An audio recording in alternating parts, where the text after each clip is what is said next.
Samantala, mahinang supply ng tubig na nararanasan sa downtown area ng Dagupan City matapos muling tamaan ng excavator ang water pipeline sa ginagawang kalsada. Ang detalye ihahatid live ni Joan Punsoy. Joan? Chris, nagkakaroon ng planning stage ang lahat ng concerned agencies bago pa itong pagbubungkal ng kalsada. At ipinapaalam din sa mga kontraktor kung saan situated o located itong pipelines nga ng Pamana Water. Pero sadya raw na hindi maiwasan o aksidenteng mabungkal itong mga tubo nga ng Pamana Water.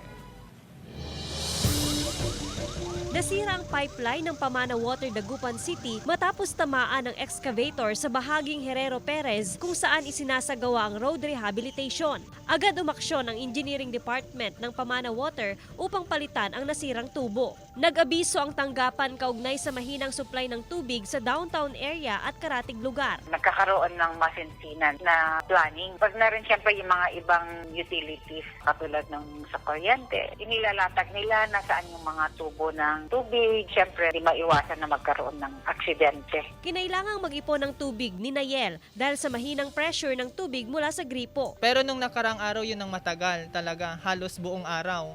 So kailangan namin pang umigib ng tubig sa ibang lugar na may tubig para lang talaga magamit yung CR. Ayon kay Yel, madalas nilang maranasan ang water interruption, madumi at mabuhanging supply ng tubig simula ng umpisahan ng road construction sa downtown area. Siyempre kumakain kami, kailangan namin ng panghugas, tapos kailangan din sa pwesto ang magpunas-punas, so kailangan din namin ng tubig. Kung wala ding tubig, wala din kaming gagamit na panglinis. Ayon naman sa Pamana Water, normal lang itong nararanasan kapag may disturbances sa water source gaya ng road repairs. Flushing sila dahil nung nagkakaroon ng repair, hindi natin maiwasan na may mga pumasok na tubig na may kulay. Siguro pasukan na rin ng mga soil. Ipa-flush muna yung maduming tubig, pagkatapos okay for normal distribution na. Nakahanda raw na magrasyon ang tanggapan ng malinis na tubig sa mga consumer.